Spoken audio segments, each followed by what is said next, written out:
یک شبی مجنون نمازش را شکست، بی وضو در کوچه لیلا نشست. عشق آن شب مستش کرده بود، فارغ از جام الستش کرده بود. سجده‌ای زد بر لب درگاه او، پر ز لیلا شد دل پر آه او. گفت یا رب از چه خارم کرده ای؟ بر صلیب عشق دارم کرده ای.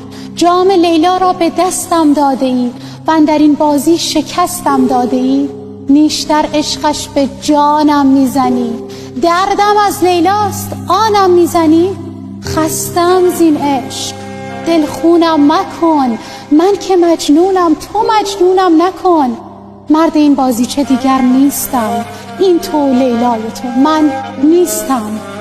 گفت ای دیوان لیلایت منم، گفت ای دیوان لیلایت منم، در رگ پنهان و پیدایت منم. سالها با جور لیلا ساختی، من کنارت بودم و نشناختی.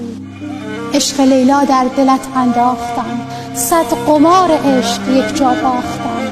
کردمت آواره صحرا نشد، گفتم عاقل میشوی اما نشد.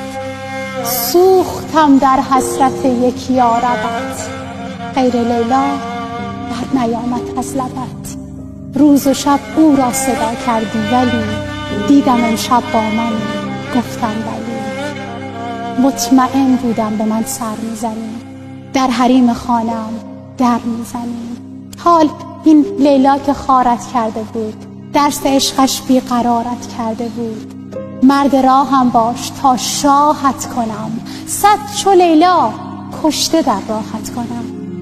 کسی که با خدا باشه طعم عمیق و واقعی خوشبختی رو میچشه.